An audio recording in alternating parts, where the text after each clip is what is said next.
안녕하세요. 글로벌 표준인증원 FDA OTC GMP 공장 심사 끝장내기 오늘 웨비나 시작하겠습니다. 오늘 첫 번째로 모신 김태경 위원님 안녕하세요. 네, 안녕하세요. 저희가 오늘 김태경 위원님의 발표 내용은 공장에서 준비하는 FDA OTC 심사에 대한 준비 사항들, 그다음에 QMS 적격성, 그다음 밸리데이션 중심으로 말씀을 드릴 거고요. 저는 실제 사례 중심으로 어떤 주요 지적 사항들이 최근에 나왔는지, FDA 동향이랄지, 또는 실제 그 인베스티게이터하고 저희가 지금 현장에서 지적되는 주요한 이슈들, 최근 동향들, FDA 이슈들, 그다음에 궁금해하시는 질의 중심으로 예를 들어서 FDA 조직도가 어떻게 돼 있는지, 어떤 분이 어떤 의사결정을 내리는지 최근의 동향들하고 사례 중심으로 저희가 좀 발표를 제가 뒷부분에 할 거고요. 말미에 저희가 좀 Q&A 시간을 가지면서 실질적인 지금 질문들 직접 받고 또 자료도 함께 공유할 예정입니다.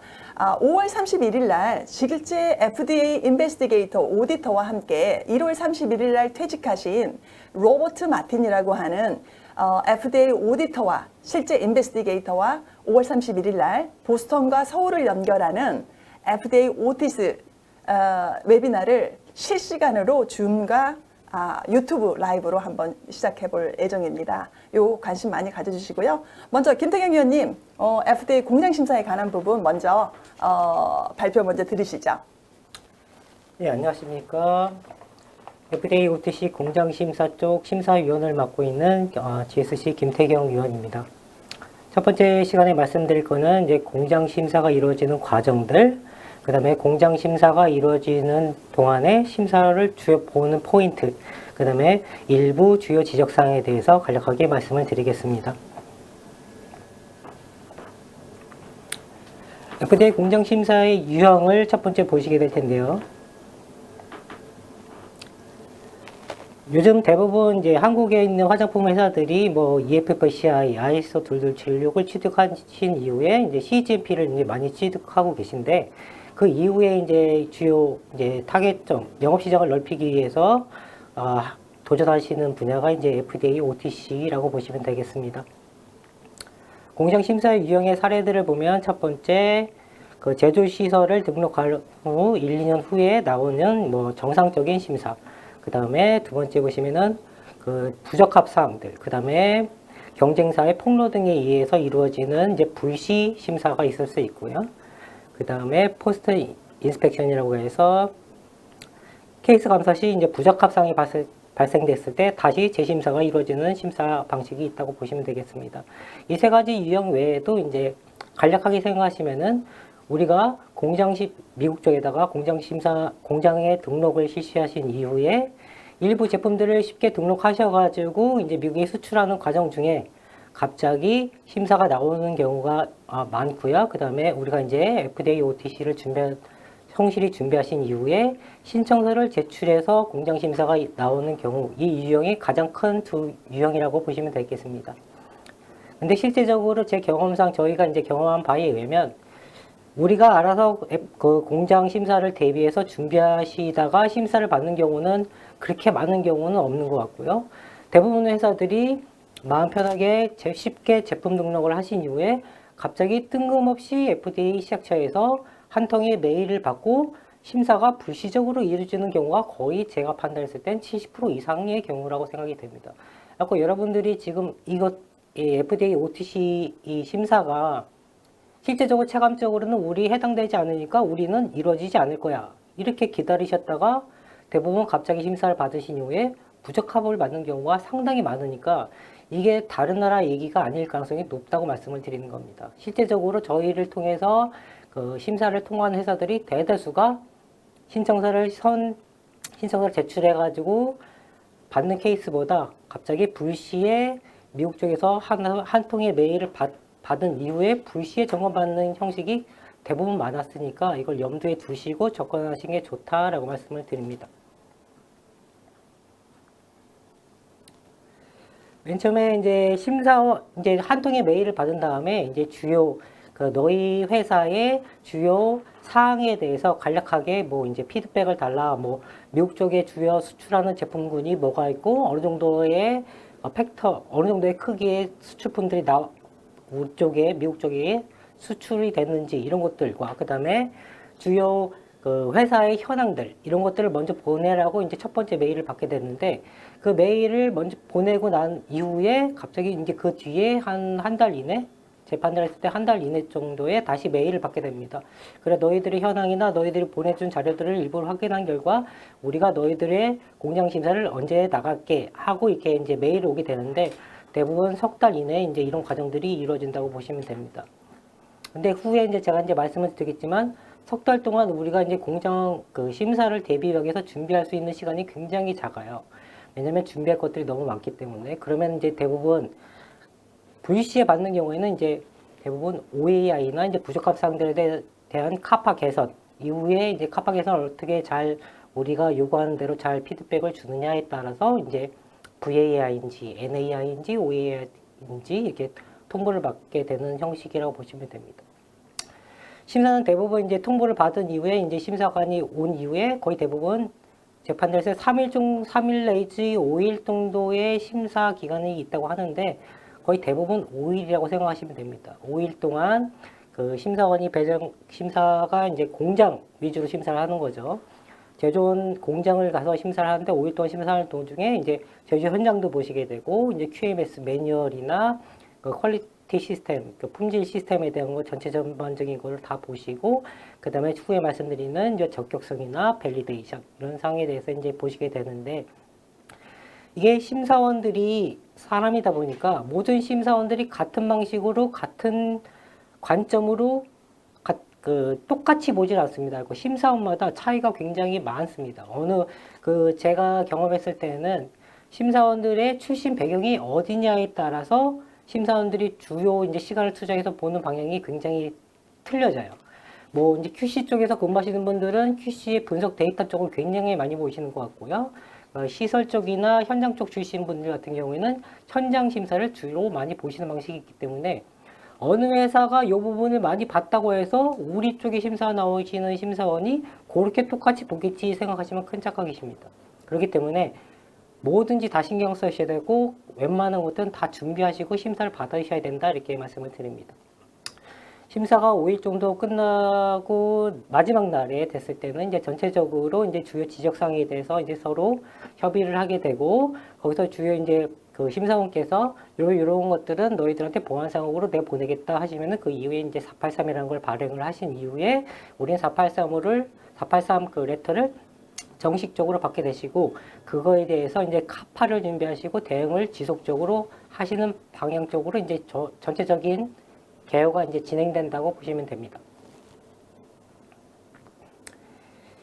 여러분들이 생각하시기에 이제 FDA, OTC가 우리가 이제 현재 주요 회사들이 운영하고 계신 CGMP하고 가장 큰 차이가 뭐냐? 과연 우리가 이제 CGMP를 받은 회사인데 우리가 FDA, OTC를 받기 위해서 무엇이 필요한가? 우리가 과연 통과할 수 있는가에 대한 걱정을 굉장히 많이 하실 건데 제가 여태까지 진행했던 회사들은 일단 CGMP는 받은 공장을 주축으로 대부분 OTC를 받으셨다고 보시면 됩니다. 만약에 우리가 ISO 22716이나 CGMP 수준의 이제 공장이 운영되지 않은 상태에서 만약에 FDA, OTC를 준비하시겠다 하시면은 제가 봤을 때는 굉장히 어려운 길을 가야 될 수도 있습니다. 대부분 CGMP를 받은 어느 정도의 기본적인 그 시스템을 갖춘 이후에 접근할 수 있는 게 FDA, OTC다 이렇게 생각을 하셔야 됩니다.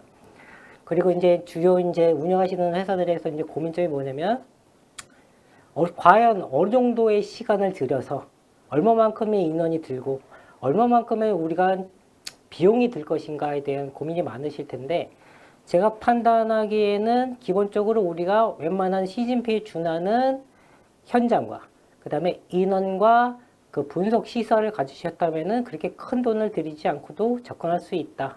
이렇게 보시면 됩니다.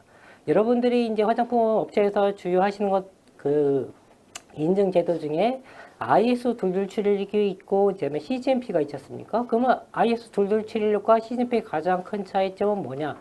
제가 판단했을 땐 공조 시설이 있냐 없냐의 유무가 가장 크다고 봅니다. 그 다음에 CGMP하고 FDA, OTC의 심사에서 우리가 가장 준비해야 될 주요 사항이 뭐냐? 제가 판단했을 때는 좀 더 강화된 매뉴얼과 그 다음에 적격성, 그 다음에 밸리데이션, 이게 이제 추가된다고 보시면 가장 쉽게 이해하실 수 있을 것 같아요. 저희가 넣어드린 거는 이제 주요 이제 일부 업체에서 받으신 483 폼 형태입니다. 483 아까 말씀드렸죠?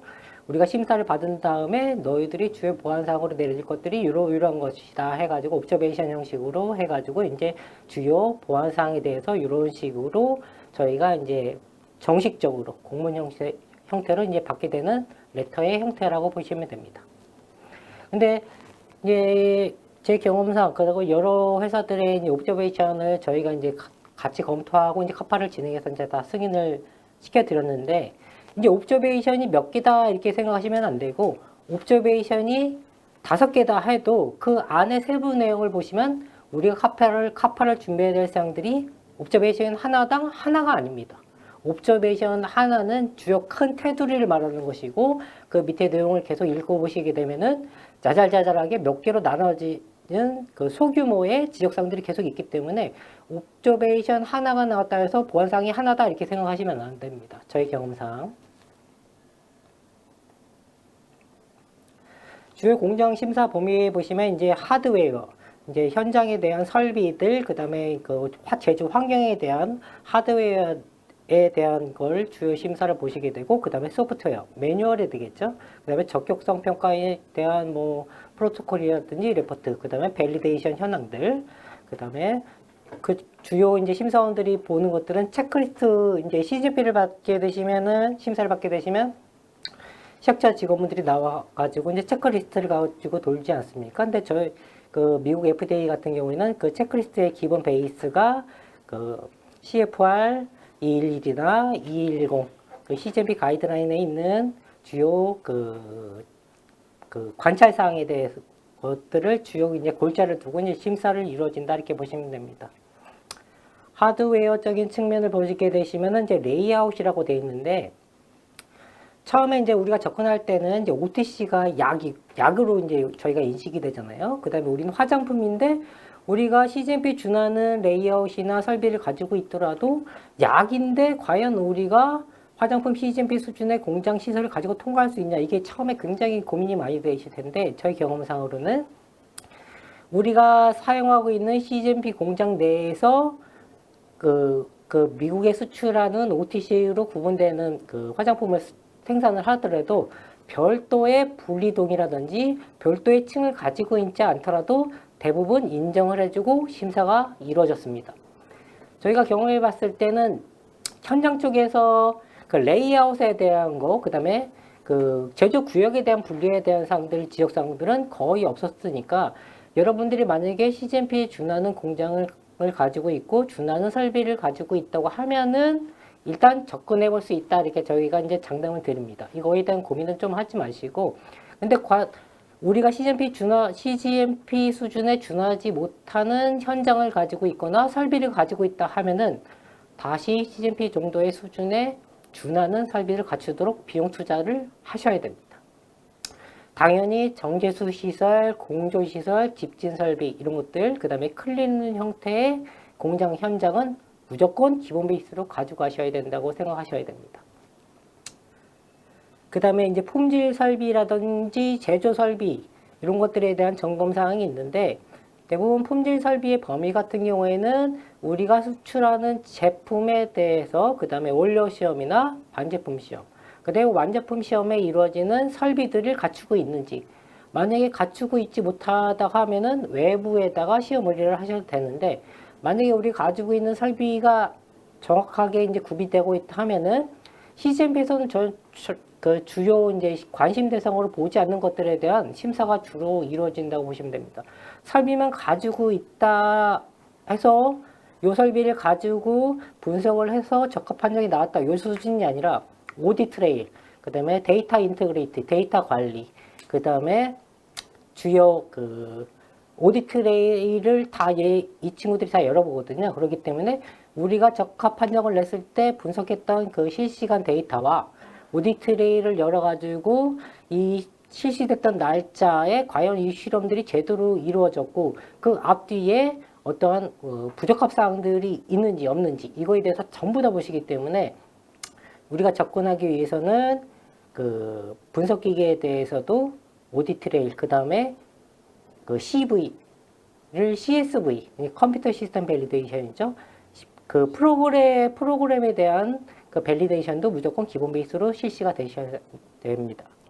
그 다음에 제조 설비 같은 경우에는 굉장히 까다롭게 보지는 않는 편인데, 일단 전제 조건은 그 설비의 재질이 과연 서스에 준하는 재질로 되어 있는지 안 되어 있는지가 가장 큰 쟁점인 것 같고요. 그 다음에 주위에 붙어 있는 이제 계측 장비들 있죠. 뭐 계측기들, 그 계측기에 대한 교정 상태. 그 다음에 설비에 대한 그 정기 점검이나 점검 방식, 이런 것들이 주요 보안사항이라고 보시면 됩니다. 심사 대상이에요. 그 다음에 설비에 관련된 것들이 이제 첫 번째, 설비가 운영되기 전에 적격성 평가가 과연 되어 있는지, 이런 것들을 주요로 이제 심사 대상이라고 보시면 됩니다. 소프트웨어 같은 경우에는 여러분들이 이제 CGMP에 준하는 4대 기준서가 있지 않습니까? 그 4대 기준서를 주요 그 심사 대상으로 보고 4대 기준서의 규정들의 그 하위 문서로 그 절차서들, 이 절차서들이 과연 우리가 원하는 정도의 수준의 절차서들을 갖추고 있는지, 그 다음에 이것들이 제대로 운영이 되고 있는지에 대해서 똑같이 CGMP 심사 받을 때처럼 똑같이 보신다고 생각하시면 됩니다. 근데 제가 판단했을 때 이제 CGMP 매뉴얼 수준에서 조금 더 제가 이제 보태야 되는 것들이 뭐가 있냐면은, 이제 CGMP에서는 이제 권고사항으로 존재하는 것들이 있죠. 적격성이나 밸리데이션. 요거에 해당되는 매뉴얼들은 어느 정도 무조건 추가하셔야 된다, 이렇게 판단하시면 됩니다. 왜냐면 CGMP에서는 이제 적격성이나 밸리데이션이 권고사항이지만 OTC에서는 필수사항입니다. 그래서 여러분들이 심사 일정을 통보받은 다음에 적격성하고 밸리데이션을 무조건 실시를 하셔야 되는데, 실시하지 않으시면 제가 100% 장담드리는데 모두 지적상을 받으실 겁니다. 근데 이 기간이 굉장히 오래 걸립니다. 적격성을 실시하시거나 밸리데이션을 실시하는 기간이 제가 판단했을 땐 최소 8개월에서 1년 이상 걸린다고 보셔야 됩니다. 그렇기 때문에 여러분들이 유념해 두셔야 될 게, 우리는 만약에 우리 회사가 미국 쪽에 수출하는 제품들이 있다 하시면은 이게 언젠가는 우리한테 올 일이라고 생각하셔서 미리 준비를 하셔야 되는데, 대부분 예전에 저희한테 의뢰하고 이제 심사를 받아서 통과하는 회사들도 그냥 넘기셨다가 메일을 받으신 다음에 어떻게 보면은 발등에 불 떨어진 다음에 이거 하시는 경우가 많은데, 그때는 풀기가 굉장히 까다롭다. 그래서 여러분들께서는 미국 쪽에 수출하는 제품군 중에 OTC가 있다고 되시면 선제적으로 준비하시는 것을 저는 무조건 권고를 드립니다. 이게 남의 얘기가 절대 아니에요.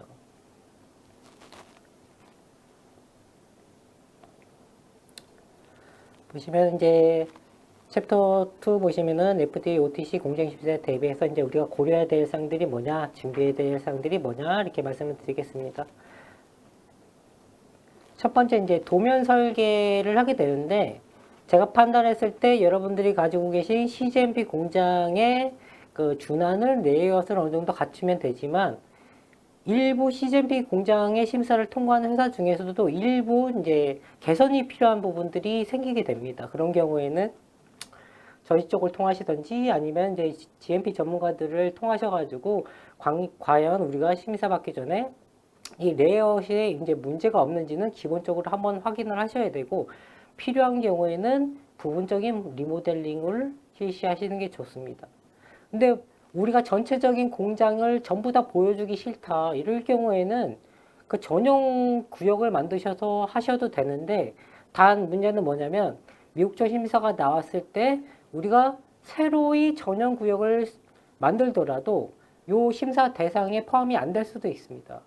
왜냐면 그 미국 쪽 심사위원들의 자세는 너희들이 수출했던 제품들이, 과거에 수출했던 제품들이 만들어진 구역을 대상으로 보는 거기 때문에, 여러분들이 새로 공장을 신축하셨다고 하시더라도 어느 정도의 가산점은 있지만 실제적으로 여러분들이 과거에 수출한 이력이 있는 제품들이 생산된 구역과 설비를 무조건 보시게 되기 때문에 구공장도 무조건 보시고, 그 과거에 사용됐던 설비에 대한 것들도 무조건 심사 대상에 포함된다, 이렇게 생각하시고 접근을 하셔야 됩니다. 그래서 단순히 우리가 심사가 받기 전에 신공장을 세워서 거기만 심사를 이루어지겠지 생각하시면 안 되시고요. 우리가 과거에 수출했던 제품들이 유효기에 살아있는 제품들이 있다고 하시면은 기존에 보유하고 있는 설비들이나 제조 구역을 무조건 심사를 보겠구나 하시고 접근을 하셔야 됩니다. 당연히 여러분들이 만약에 CGMP 그 공장에 준하는 레이아웃이나 제조 환경을 가지고 있다고 하시면은 당연히 청정 등급에 대한 관리는 이루어지셔야 되고요. 청정 등급의 관리가 이루어지신다고 하시면 환경 모니터링이라든지 제조 위생의 관념은 그대로 가셔야 됩니다. 그 다음에 당연히 인동선이라든지 물동선에 대한 구분은 무조건 이루어지셔야 되고요. CGMP 심사나 이제 EFFCI, 그 다음에 ISO 22716 심사를 받아보신 분들이면 아시겠지만, 일단 물동선, 인동선에 준해서 이제 첫 번째 출발을 하게 되십니다. 대부분 이제 심사원에 따라 틀리지만 제가 판단했을 땐 물동선 위주로 간다고 보시면 됩니다. 일단 외부에서 원자재들이 반입되는 공간부터 출발을 해서 원료가 보관되는 구역, 그 다음에 원료가 측량되는 구역, 그 다음에 원료가 측량돼서 제조가 이루어지는 구역, 그 다음에 충포장이 이루어지는 구역, 이 순서대로 구역을 순차적으로 보신다고 생각하시면 됩니다. 그 측량실이 이제 보시기 전에 이제 반입구역 내에서 여러분들이 이제 샘플링을 그 원료에 대한 것이나 자재에 대한 것에 그 샘플링, QC에서 샘플링하는 구역도 여기 당연히 포함이 되십니다. 그래서 여러분들이 생각하시면은 이제 시작처 CGMP 심사를 최초에 받으시게 되면 2일 내지 3일 정도의 심사를 볼 때도 이제 대부분 구역을 다 보시게 되고 대부분의 기록물들을 다 보시지 않습니까? 근데 FDA OTC는 5일을 봅니다. 그렇기 때문에 여러분들이 숨길 수 있는 공간이 있다 생각하시면 안 되고 숨길 수 있는 기록서를 요 기록서는 안 보겠지 이렇게 생각하시고 접근하시면은 굉장히 큰 무리가 있을 것이라고 저는 무조건 말씀을 드려요. 그 한 분 같은 경우에는 제조 현장만 3일을 보신 분들이 있고요. 그 이틀 동안 기록서를 보신 분도 있고 어떤 분은 하루 공장 현장을 하루 보시고 4일 동안 기록서만 보신 분도 있어요. 그렇기 때문에 우리가 어느 정도 숨길 수 있겠거니 이렇게 생각하시면 굉장히 힘들고요. 그 다음에 제가 이제 첫 번째 말씀드린 거는 우리가 기록서를 조작했다거나 데이터를 조작했다. 이런 거는 하나만 걸리셔도 OAI입니다. 여러분들이 그런 것들 기록서의 조작이 만약에 이제 심사 도중에 이제 발견이 되었거나 제품 자체의 품질에 그 메이저가 되는 사항들이 걸렸을 때는 이거는 카파를 처리해도 통과되기는 굉장히 어렵다. 이렇게 생각을 하셔야 됩니다. 그렇기 때문에 우리가 실제로 실시하지 않았거나 하지 않았던 행위를 거짓말로 문서를 만드는 행위는 저는 무조건 하지 말라고 말씀을 드립니다. 일단은 그런 것들은 하지 않았다, 미처 신경 쓰지 못했다고 대응하시는 게 낫지 그런 것들을 한 것처럼 가짜로 꾸몄다가 걸리면 이거는 더 어려울 수 있다고 말씀을 드리는 거예요. 이 도면 같은 경우에는 여러분들 CGMP 해설서 있죠? 시약처에서 발행된 CGMP 해설서에 있는 도면인데 이 도면은 참조하셔가지고 레이아웃 설정하시면 안 됩니다. 이거는 그냥 인동선과 물동선만 나타내주는 도면일 뿐이지 이대로 레이아웃을 구성하셨다고 하면은 통과되기는 어려우십니다. 일단 전제 조건은 청정 등급이 여러분들이 생각하시는 2등급, 3등급이죠. 2등급, 3등급 공간과 4등급 공간은 인동선 자체가 아예 분리가 되셔야 된다고 이렇게 보시면 됩니다. 여기 이제 보시면 포장재 보관소 같은 경우는 4등급이죠. 그래갖고 제조 구역 내에 포장재 보관소가 들어가 있는 경우는 거의 없어요. CGMP에서도 거의 없으시죠. 다른 층에 있거나 다른 동에 있거나 이런 식으로 형태가 꾸미셔야 된다 이렇게 보시면 됩니다. 인동선이 아예 오고 가지 못하도록요. 만약에 인동선이 4등급 구역과 접하게 3등급 구역과 4등급 구역이 접하게 되어 있는 공간이 있다. 만약에 피치 못할 사정으로 그럴 경우에는 반드시 갱이실을 다시 두셔야 되고 전실을 무조건 두시고 4등급 공간과 버퍼 3등급 구역, 그냥 청정 구역이 이루어지는 공간 사이에 무조건 버퍼 공간은 무조건 마련하셔야 됩니다. 그리고 이제 저희가 이제 CGMP하고 이제 FDA OTC에서 가장 큰 차이점이 적격성하고 이제 밸리데이션인데 이거를 실시하시는 게 굉장히 어려우실 거예요. 이게 자금도 투여가 많이 되고요. 인원도 투여가 되고 시간도 굉장히 오래되는 이제 분야라고 생각하시면 됩니다. 지금 CGMP에서는 이게 이제 권고사항으로 이루어지고 있지만 OTC에서는 무조건 기본적으로 이루어지는 그 의무사항이기 때문에 이거를 실시하셔야 되는데 이 적격성 평가라고 하는 파트 같은 경우는 쉽게 생각하시면은 과연 우리가 구축해 놓은 설비가 제대로 들어가는 설비인지 우리가 원하는 대로 제품의 일관성 있는 제품의 품질을 유지시켜 줄 수 있는 기능을 하고 있는 설비에 대한 건지에 대한 검증 문서라고 생각하시면 됩니다. 그러니까 우리가 예를 들어서 여러분들이 이제 TV를 사시게 되면은 TV가 맨 처음에 와가지고 설치가 되지 않습니까? 설치가 되고 이제 전원을 꼽았을 때 과연 전원이 들어오는지, 그 다음에 우리가 리모컨을 써가지고 채널을 바꾸거나 소리 볼륨을 올려보거나, 그리고 여러분들 많이 하시는 뭐 넷플릭스를 연결해 본다거나 이런 기능 점검을 하지 않습니까? 이런 것들을 한 다음에 아 우리가 제대로 샀다 하면은 이제 우리가 그거를 비용 지불을 하고 이제 사용을 하시게 되잖아요. 이런 방식으로 생각하시면 됩니다. 우리가 어떤 요구되는 설비를 사가지고 설치를 한 후에 제대로 돌아가는지 안 돌아가는지 검증을 하고 그거에 대한 보고서를 만든다 이렇게 생각하시면 돼요. 이렇기 때문에 이 설비에 대한 적격성 같은 경우에는 설비당 하셔야 됩니다. 그래갖고 각각에 대한 프로토콜 레포트가 무조건 존재를 하셔야 되는데 이 적격성에 대해서 세부상으로 들어가 보면은 이 적격성 문서에도 여기 보시면 URS, DQ, IQ, OQ, PQ의 형태로 이 적격성 문서가 구성이 되셔야 됩니다. 어렵죠?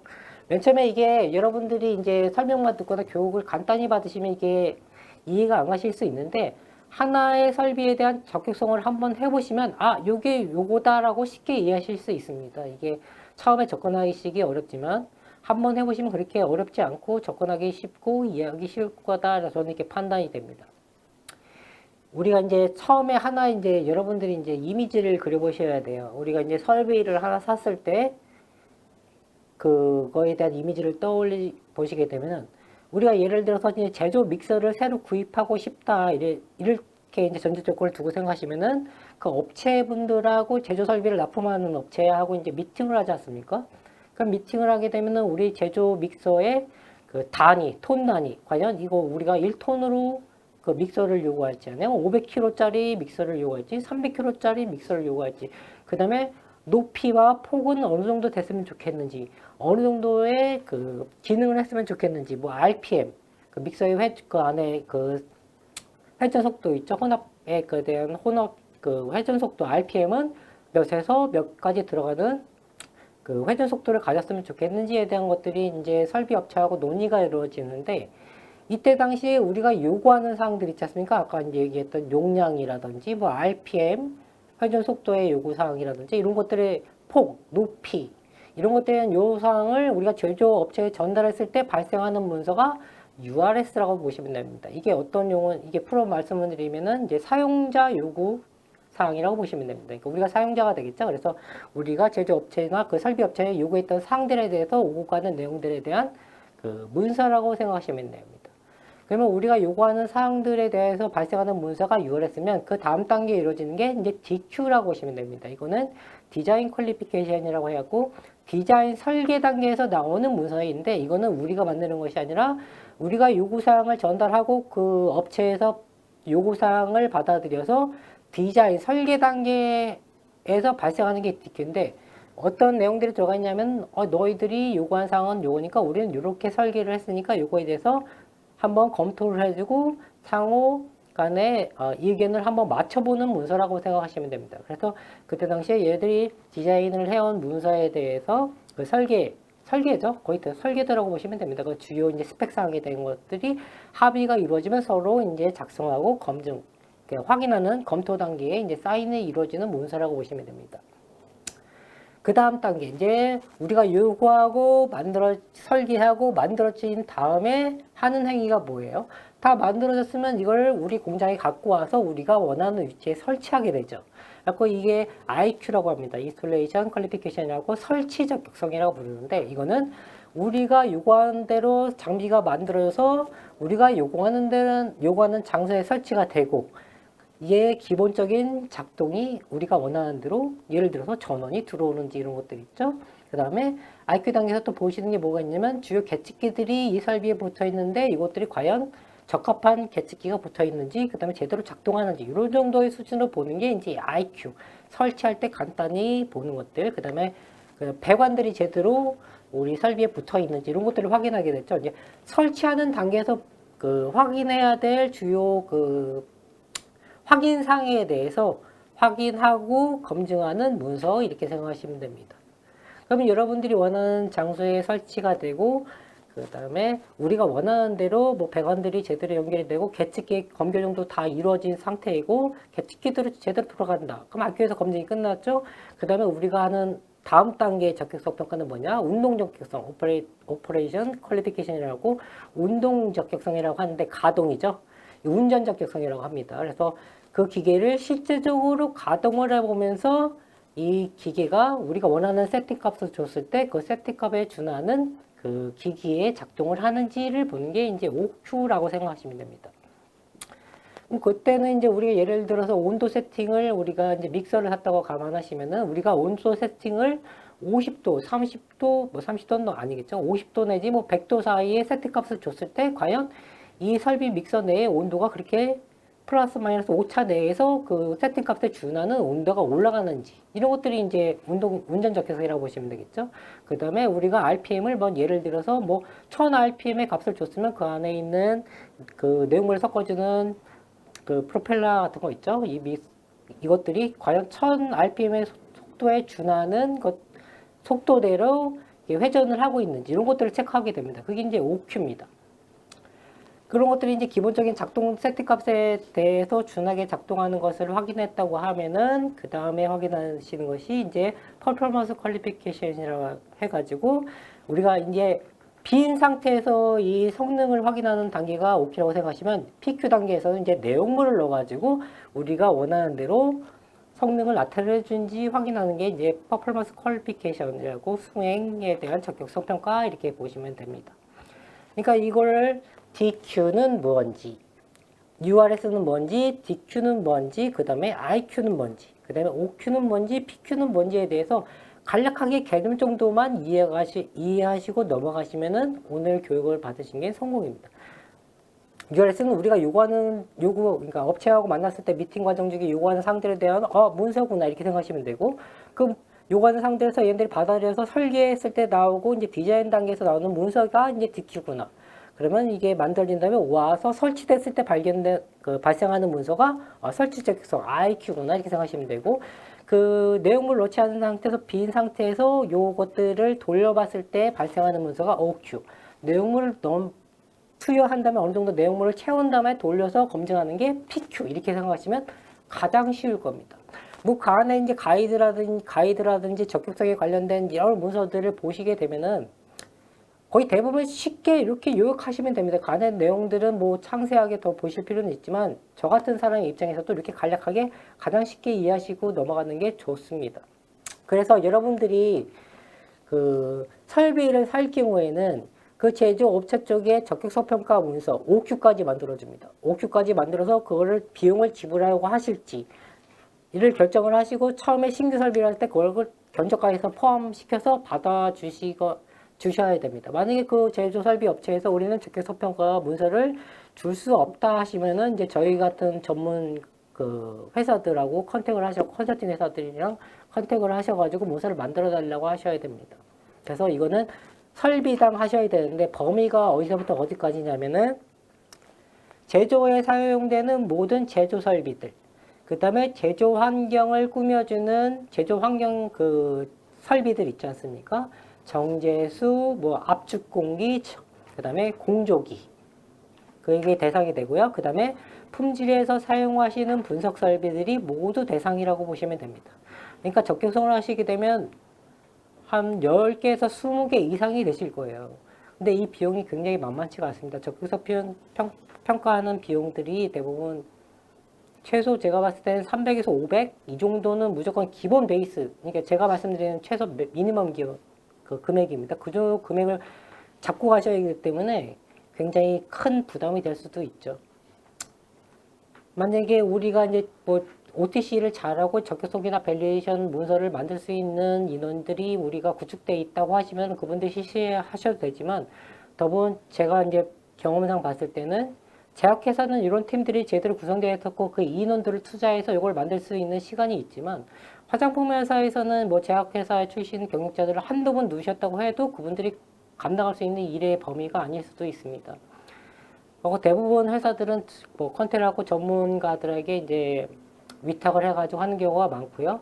실제적으로 여러분들이 고민해 봐야 될 게 신규를 설비를 샀을 때는 그 제조업체에다 의뢰할 수 있지만 여러분들이 아시다시피 기존에 설치되어 있던 설비 같은 경우에는 그 설비업체에 의뢰할 수 있는 경우가 별로 없겠죠. 그렇기 때문에 뭐 저희 같은 뭐 전문가들한테 위탁해서 문서를 만들어 달라는 경우가 많다고 보시면 됩니다.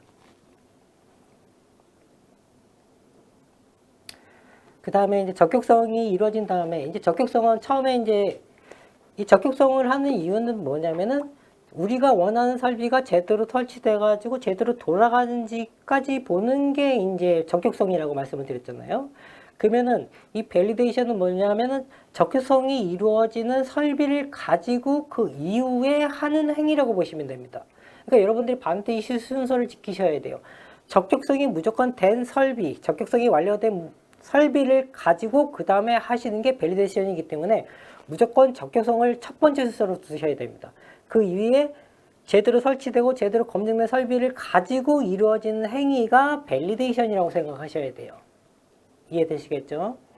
그럼 밸리데이션이라고 하는 거는 하나를 지칭하지 않고 밸리데이션에도 종류가 여러 가지 있습니다. 이렇게 보시면은 CV, 세척 밸리데이션, 그 다음에 PV, 공정 밸리데이션, 그 다음에 MV, 시험법 밸리데이션, 그 다음에 컴퓨터 시스템 밸리데이션이라고 하고 CSV 이렇게 존재를 하게 됩니다. 그 이후에 이 CV, PV, MV, CSV 외에 이제 존재하는 밸리데이션이 공조하고 정제수가 이제 밸리데이션 대상이 된다 보시면 됩니다. 신규 공장을 짓는 경우에는 설비들을 대부분 신규로 구축하시기 때문에 적격성 평을 하시게 되시겠잖아요. 만약에 FDA, OTC를 준비한다고 하시면은 그러면 공조기, 정제수, 그다음에 제조 설비, 품질 설비들을 모두 구축하신 다음에 적격성 평가가 끝난 이후에 첫 번째로 하셔야 되는 게 밸리데이션 중에서도 정제수하고 공조 밸리데이션을 실시하셔야 됩니다. 정제수하고 공조 밸리데이션은 아까 이제 적격성을 실시하셨잖아요. 그러면 이것들이 제대로 설치돼 가지고 가동이 된다라고 보시는 거고, 그 다음에 그 공조하고 정제수 밸리데이션에서 하는 행위가 뭐가 있냐면, 우리가 정제수 밸리데이션이라고 생각하시면 정제수를 가동했을 때 제대로 가동이 되고 있다만 보시지만, 우리가 밸리데이션 단계에서 정제수 밸리데이션 단계에서 보는 건 뭐냐면 이 정제수 설비를 가동했을 때 우리가 원하는 수준의 품질의 물이 지속적으로 일관되게 우리가 원하는 기간 동안 지속적으로 생산이 되는지를 검증하는 단계라고 보시면 돼요. 공조기라고 하시면은 이제 공조기는 설치가 되고 가동을 시켰을 때 제대로 가동되는지까지 보는 게 적격성이면, 공조 밸리데이션은 뭐냐면 그 공조 설비를 가동했을 때 나오는 그 바람들 있죠. 공조기를 거친 이후에 나오는 공기의 품질이 우리가 원하는, 우리가 요구하는 수준의 공기의 품질이 지속적으로 유지되는가를 보시는 겁니다. 이렇게 생각하시면 돼요. 그렇기 때문에 정제수하고 공조 밸리데이션 같은 경우에는 그 실시하는 기간들이 가이드에 지정이 되어 있습니다. 라고 그 기간별로 부르는 용어가 있는데 그게 페이스 1, 페이스 2, 페이스 3라는 개념을 가져가게 됩니다. 가이드에는 이제 정확히 표현되기로는 페이스 1은 5일 내지 12일이 되어 있고요. 페이스 2는 회사의 사정에 따라서 이제 기간을 조금씩 조절할 수 있는데 평균적으로 뭐 일주에 4번, 일주 간격으로 4번, 2주 간격으로 4번 정도는 보는 게 이제 일반적이라고 보시면 됩니다. 페이스 3는 별도로 밸리데이션을 실시하시는 게 아니라 우리가 그 정제수 시험 관리 규정을 다 가지고 계시잖아요. 매뉴얼로 이제 운영을 가지고 가실 때 일일 점검하시고 주간 점검하고 대부분 월간 점검하시죠. 그 문서로 이제 페이스 3는 대치됩니다. 그렇기 때문에 우리가 원하는 기간 페이스 1, 그 다음에 페이스 2까지는 무조건 실시하시고 프로토콜하고 레포트는 반드시 보유하고 있어야 됩니다. 그리고 공조 같은 경우에는 공개 폼지를 검사하게 되는데 우리가 CGMP에서는 조금 한국 시학처에서 조금 완화해서 봐주는 게 뭐냐면 낙하교육 시험만 실시하면 된다 이렇게 되고 있고 낙하교육 시험만 실시하시고 공개 폼지를 검정하셔도 시학처 심사 때는 거의 이제 지역사항이 없으시잖아요. 근데 여러분들이 이제 FDA OTC 가이드라인이나 이제 여러분들이 참조하셔야 될 게 뭐냐면 의료기기 청정 등급 그 관리 기준 같은 거를 보셔야 되는데 거기에 준하는 공기 품질 검사를 실시하셔야 됩니다. 거기에는 낙하균뿐만 아니라 부유균, 그 다음에 부착균, 그 다음에 부유 입자, 환기 횟수 이런 것들이 무조건 실시하게 되어 있습니다. 그 주요 이제 점검 사항들을 그 기간만큼 실시하시는 게 베리데이션이라고 보시면 됩니다. 근데 일반적으로 우리가 이제 화장품의 이제 환경 모니터링에서는 낙하균 시험만 실시하시기 때문에 그 장비들 있잖아요. 부유 입자를 측정하기 위한 장비, 그 다음에 부유균을 측정하기 위한 장비, 그 다음에 환기 횟수를 측정하기 위한 장비는 구입을 하셔야 됩니다. 이것도 여러분들이 만약에 OTC를 준비하시기 위해서 이제 가격에 대한 것들을 사전 조사하실 때 이런 측정 장비에 대한 것들도 가격 조사를 하시고 우리가 진행을 실시하셔야 된다 이렇게 보시면 됩니다. 일례로 부유입자 측정기 같은 경우에는 가격대가 굉장히 천차만별이긴 한데 최소한 제가 판단했을 땐 1,500만 원에서 3,000만 원 정도의 그 라운드 레인지 내에서 대부분 가격이 형성되어 있으시고요. 그 다음에 부유균 포집기 같은 경우에는 800만 원에서 한 1,200만 원 정도의 그 가격을 산정하시고 가셔야 되는데 우리가 또 생각하셔야 되는 게 뭐냐, 부유입자 측정기라든지 환기 횟수를 측정하기 위한 환기 횟수 측정 장비 같은 경우에는 한 대씩만 구비하셔도 되는데 부유균 그 포집 그 장비 같은 경우에는 한 대로 안 될 가능성이 굉장히 높습니다. 왜냐면은 우리가 환경 모니터링에 대한 샘플링을 산정하실 때 우리는 임의대로, 그러니까 CGMP에서는 우리가 임의대로 설정을 하셨잖아요. 환경 모니터링에 대한 개수를. 그러니까 방에 대한 크기에 큰 고려 없이, 가이드 없이 우리가 큰 방이라고 하면은 우리가 임의에 따라서 3군데, 4군데, 5군데, 1군데. 우리가 자사의 설정에 따라서 이게 운영되셔가지고 이제 포인트를 산정하셨는데 우리가 FDA OTC를 받으셨을 때는 그 포인트를 산정한 근거는 뭐냐 이렇게 물어봅니다. 그때는 우리가 임의대로 선정한 거에 대해서 무조건 보완을 받으시기 때문에 그 가이드에 있는 그 제곱미터당 포인트 개수에 맞춰서 설정을 다시 하셔야 돼요. 그렇게 되면은 제가 판단했을 때 그 평범하게 뭐 200평대, 300평대, 300평 정도의 규모의 회사의 그 포인트를 산정해 봤을 때 제가 경험했을 때는 거의 한 200군데 정도는 잡으셔야 된다. 그러면 우리가 부유균 포집기를 사용하셨을 때 대부분 포집량의 기준이 1000리터인데 거의 대부분 10분 내지 5분 내지 10분 정도를 돌리시게 됩니다. 그럼 200포인트를 산정하셨을 때 당연히 24시간이 넘게 돼요. 그렇기 때문에 부유균 포집기는 포인트를 산정하시고 측정 시간을 감안하신 다음에 부유균 포집기의 그 수량을 고민을 좀 해보셔야 된다. 이렇게 가이드를 조금 드립니다. 공조에 대한 것들은 이렇게 말씀을 간략하게 드리고 정제수 같은 경우에는 우리가 그 정제수 시험 항목들을 설정해 놓으셨잖아요. 그래서 이제 대부분 이제 성상, pH, 그 다음에 그 순도 시험, 그 다음에 미생물 시험을 대부분 하시게 되는데 그것들은 이제 순도 시험 같은 경우는 전에는 이제 정성 시험을 위주로 봤잖아요. 뭐 시약을 떨어뜨려서 뭐 표준액보다 진하지 않다 뭐 이런 식으로 하는 뭐 염화물 검사라든지 이런 것들을 이제 실시를 하셨는데 지금 추세는 그거는 과거에 사라진 시험법이시고 지금 그 약 쪽, OTC 쪽에서는 그 시험법은 사용하지 않고 이제 TOC라는 분석 장비를 써가지고 시험을 대체하고 있습니다. 그리고 성상, pH, TOC, 그 다음에 미생물 시험 이렇게 보셔야 된다 이렇게 생각하시면 돼요. 그러면 그 시험 항목을 가지고 아까 말씀드린 페이스 1, 페이스 2이 기간 동안 그 전 항목 시험을 실시를 하셔야 됩니다. 만약에 페이스 1을 실시하신다고 하시면은 매일 보시는 거예요. 5일 동안. 그 다음에 10일 동안 이렇게 보시기 때문에 5일 동안 최소한 보셔야 되기 때문에 일주일 거의 월화수목금 있죠? 5일 동안 전환목 시험을 보시는데 그 대상 포인트가 어디시냐면 제조 설비 정제수 설비에서 나오는 샘플링 포인트. 그 다음에 우리가 현장에서 사용하시는 그 유저 포인트 있죠? 그 유저 포인트를 모두 포함해서 실시를 하셔야 됩니다. 그러니까 최소한 실제적으로 일반적인 그 화장품 회사에서는 포인트 수가 대부분 뭐 4개 내지 5개, 뭐 10개 이렇게 될 수도 있겠죠. 그 포인트를 모두 포함하셔갖고 전항목 시험을 그 기간 동안 다 실시하시는 게 정제수 밸리데이션이다. 이렇게 생각하시면 됩니다. 이게 처음에 실시하실 때는 그 측정 장비, 분석 설비들 있죠? 이거를 다 조사하시고 가격 산정을 먼저 하시고 들어가셔야 돼요. TOC 같은 경우에는 거의 대부분 LC 한 대 값이라고 생각하시면 됩니다. LC 한 대 값. 한 3천만 원 내지 4천만 원 정도 잡고 들어가셔야 됩니다. 근데 이 TOC라는 설비는 그 물의 품질 검사뿐만 아니라 여러분들이 나중에 그 위에 보시면 CV라고 있죠? 세척 밸리데이션.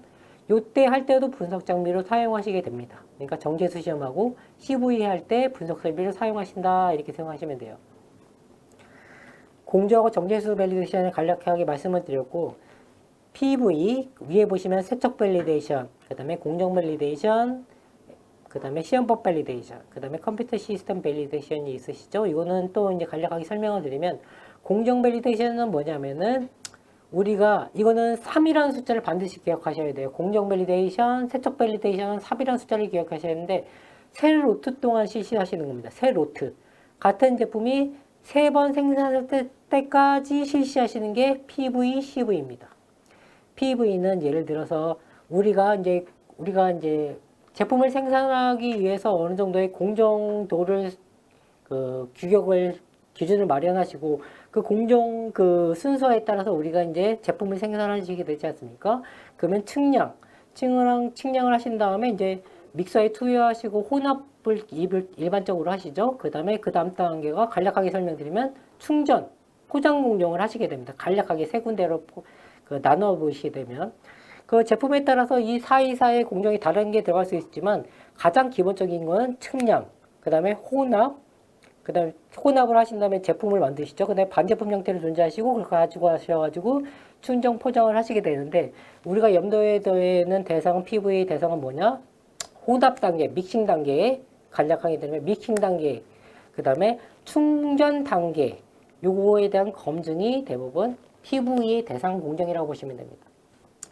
요거는 세 루트 동안 실시하시게 되는데 예를 들어서 우리가 이제 혼합 과정, 믹싱 과정 중에 우리가 PV를 예를 들어서 어떻게 실시하시게 되냐면은 우리가 설정된 공정의 규격에 보시게 되면 우리가 예를 들어서 그 원료에 대한 측량을 소분하신 다음에 그걸 이제 제품 믹서에 투여하시잖아요. 그 다음에 투여하신 다음에 이것들을 우리가 원하는 그 가동 시간, 그 다음에 RPM, 온도 세팅 조건을 줘가지고 이게 혼합 믹싱을 시켰을 때 과연 이게 일관되게 믹싱이 되고 우리가 원하는 품질 상태에 도달하는 반제품들이 혼합물들이 과연 이루어지는가에 대한 검증이라고 보시면 됩니다. 이거는 어떤 의미로 받아들이시냐면 우리가 이 공정 규격을 선정했을 때 이런 믹싱 시간이라든가 믹싱 속도라든가 온도 세팅이 과연 우리가 원하는 품질을 설정하는 그 근거가 되는 검증 자료라고 보시면 됩니다. 그래서 우리가 만약에 쉽게 설명드리면 RPM 500rpm을 회전 속도로 주고 내용물을 투여하신 다음에요. 세팅 온도를 뭐 50도로 주고 이게 10분 정도 혼합을 했을 때 과연 우리가 설정한 그 공정 규격에 맞게 세팅을 해서 돌렸을 때 안에 있는 내용물들이 우리가 원하는 품질 수준에 도달하고 그 혼합이 제대로 이루어졌는지에 대한 것들을 보는 거라고 생각하시면 되는데 주요 검증을 어떻게 하시냐면은 그 믹서를 우리가 이제 가상의 공간으로 두고 상단, 중단, 하단으로 이제 샘플링을 실시하셔가지고 그 포인트별로 우리가 원하는 만큼의 편차 내에서 일관되게 균질하게 혼합이 되는지 않는지를 보시고 전항목 시험을 실시하셨을 때 무리가 없게 우리가 원하는 제품 규격대로 생산이 되는지를 검증하는 방식으로 이루어진다고 보시면 됩니다. 충분한 공정 단계에서는 우리가 충분한 공정에서 가장 중요하게 보는 이슈가 뭐예요? 내용량 우리가 원하는 만큼의 충전 설정 조건을 줬을 때 내용량이 제대로 내용력을 우리가 원하는 만큼 충전을 시켜주는 게 가장 큰 골자 아닙니까? 그리고 그것들을 많은 샘플링을 통해서 시간대별로 샘플링을 통해서 검증하는 게 이제 충전 단계의 PV라고 보시면 됩니다. 그러니까 혼합 단계에서는 균질하게 혼합이 되는지를 보는 게 이제 공정 밸리데이션 혼합 단계에서 보는 주요 변수라고 생각하시면 되고, 충전 단계에서는 충전이 제대로 이루어졌는지 그 내용, 그 충전량을 보시는 거라고 생각하시면 돼요. CV는 뭐냐? 우리가 생산을 한 다음에 깨끗하게 우리가 청소, 이제 세척 방법을 설정하시게 되지 않습니까? A라는 제품의 그 세척 방법을 설정했을 때, 과연 이 세척 방법을 우리가 그 제품에 적용했을 때 과연 깨끗하게 닦이는지를 보는 게 CV라고 보시면 됩니다. 그리고 이것도 분석을 통해서 검증 자료를 만들어 놓으셔야 돼요. 3배지 동안. 그 시험법 밸리데이션은 뭐냐면은 우리가 공정서에 등재되어 있지 않은 방법을 사용해서 그 시험을 실시했을 때 이거 시험 방법이 제대로 검증된 시험 방법이냐 아니냐를 검증하는 문서가 시험법 밸리데이션이라고 생각하시면 됩니다. 우리가 공정서에 등재되어 있지 않은 시험 방법을 사용해서 우리가 함량 시험이나 뭐 순도 시험 이런 거를 실시하셨다고 하면은 그 시험 방법에 대한 적합성에 대한 문서, 그러니까 MV에 대한 시험법 밸리데이션 문서는 반드시 가지고 계셔야 돼요. 이거에 대한 방법은 따로 뭐 강의를 좀 들어보시거나 아니면 시험법 밸리데이션에 대한 가이드를 공부를 하셔야 됩니다. CSV는 뭐냐면은 우리가 사용하는 설비에 프로그램을 설치해서 사용하는 경우에는 이 프로그램들이 적합하게 작동하는지, 그 다음에 DI나 이제 데이터 관리가 제대로 되는지 이런 것들이 적합하게 운영되는 프로그램을 사용하는지에 대한 문서라고 보시면 돼요. 이거는 저희 같은 컨설팅 업체도 거의 실시하기는 어려우시고요. 대부분 이 프로그램을 만든 회사, 그 다음에 그 제조업체에다가 의뢰하셔가지고 하는 경우가 많기 때문에 이건 의뢰를 하셔야 된다 이렇게 생각하시면 편합니다. 그러니까 이거는 우리가 운영하는 프로그램에 대한 검증이구나 이렇게 생각하시면 돼요. 그걸 CSV라고 부릅니다. 그다음에 우리가 이제 공장심사를 준비하실 때는 우리가 시험하는 규격들이 과연 올바르게 얘네들이 요구하는 규격에 준하게 시험을 하고 있는지 확인하시는 건데, 우리가 지금 화장품 CGMP에서는 우리가 원하는 시험, 할 수 있는 시험만 하셨다고 하시면은 우리가 사용하는 주성분이 OTC 주성분이 있을 때 FDA, USP, 미국 약정 있죠? 여기에 있는 시험 항목을 모두 실시하고 계셔야 됩니다. 그렇기 때문에 이것도 무조건 검토를 하셔야 된다 이렇게 말씀을 드려요. 그 다음에 시험법 밸리데이션 아까 말씀드렸죠? 시험 방법에 대한 검증 자료 있으셔야 된다. 그 다음에 성분 검토, 이 원료가 과연 OTC에 준하는 성분을 우리가 제대로 사용하고 있는지, 그 다음에 이 제품들이 미국에서 요구하는 기본적인 요구사항이 갖춰진 제품들의 사항을 갖춰서 이제 수출하고 있는지, 이거는 무조건 보셔야 됩니다. 주로 우리가 이제 제품군이 어떻게 해당되냐면은 가장 이슈가 되고 가장 많이 수출하는 제품이 이제 손소독제, 예전 과거에는 손소독제였지만 지금은 자외선 차단제가 무조건 OTC로 분류가 되기 때문에 우리가 미국 쪽에 수출하는 제품이 자외선 차단제 제품이 있다. 그러면 우리는 무조건 OTC 심사를 추후에 받는다 이렇게 생각하셔야 돼요. 아까 말씀드렸던 주요 이제 심사 대비사항의 이제 준비해야 될 사항들이 대부분 주요 보안 사항으로 떨어집니다. 일반적으로 심사를 통과하는 회사들이 CGMP를 우리가 이제 무렵게 통과한 회사들이 FDA, OTC를 받았을 때 주요 지역사항들이 뭐가 있냐 이렇게 보시면 돼요. 적격성, 아까 말씀드렸죠? 그 다음에 MV, 시험법 밸리데이션, 그 다음에 밸리데이션, 아까 공조, 정제수, CV, PV 이런 것들 있죠? 이런 것들 밸리데이션 안 한 것들이 이제 무조건 보완을 받게 된다. 그 다음에 하나 추가 사항이 있을 때는 아까 시험 규격 있죠? 시험 규격에 맞는 시험 항목을 모두 시험을 하고 있는지, 그 다음에 하나 또 추가적으로 말씀드리면 안정성 시험들을 제품에 대한 안정성 시험을 했는데, CGMP에서는 우리가 원하는 기간, 우리가 임의대로 설정한 기간에 우리가 보고 싶은 항목만 보는데, 미국에서는 FDA 가이드라인, 안정성 시험 가이드라인에 있는 시험 조건을 얘네들이 지키고, 시험 조건에, 그러니까 대부분 이제 장기 보존하고 가속 시험 있죠. 요거에 대한 조건을 주어져 가지고 그거에 대한 시간만큼 제대로 보고 있는지를 보기 때문에 대부분 보완을 많이 받으세요. 왜냐하면 CGMP에서는 우리가 할 수 있는 기간만큼 할 수 있는 시험 항목만 보기 때문에 FDA OTC 심사위원회에서는 이거 근거가 미약한 거예요. 너희들은 무슨 근거에 의해서 요 기간만큼 요 항목만 받냐 했을 때는 우리가 할 수 있는 말이 없어요. 임의대로 설정을 했기 때문에. 그래서 우리가 안정성 시험에 대해서도 보완을 굉장히 많이 받고 있습니다. 거의 90% 이상의 회사들이 안정성 시험, 그 다음에 적격성 평가, 그 다음에 밸리데이션, 그 다음에 시험 주교에 대한 것들은 거의 공통적으로 지적을 받고 있다고 생각하셔야 돼요. 그래서 우리가 임의대로 조건을 설정하시고 임의대로 기간을 산정해서 안정성 시험을 하고 있다고 하시면은 이건 바꾸셔야 돼요. 가이드에 있는 기간만큼 조건을 지키셔서. 이거는 다 지적을 받으셨어요. 거의 저희한테 문의를 주셨던 회사들이나 심사를 받았던 회사들. 그러니까 이 주요 4가지 있죠. 시험 규격, 적격성, 밸리데이션, 안정성. 요거는 거의 기본적으로 받는 보완 사항이다 이렇게 생각을 하셔야 됩니다. 저게 이제 저희가 이제 강의가 하기로 돼 있던 시간이 제게 파트가 1시간인데 요거에 대해서 만약에 자세하게 밸리데이션을 배워보고 싶다 그러면 저희 쪽에서도 이제 강의 과정이 따로 또 있어요. 적격성이나 밸리데이션. 그때 강의를 좀 수령해 보시면 상세하게 좀 내용을 알아보실 수 있을 것 같아요. 첫 번째 이제 제가 맡은 강의는 여기까지 하시고요. 한 5분 정도 쉬셨다가 이제 저희 대표님께서 주요 이제 회사들이 심사 받았을 때 어떤 지적사항이 있는지 사례들 이런 거 중심적으로 5분 정도 쉬셨다가 계속 강의를 이어가도록 하겠습니다. 한 5분 정도 쉬셨다가 만나기로 해요.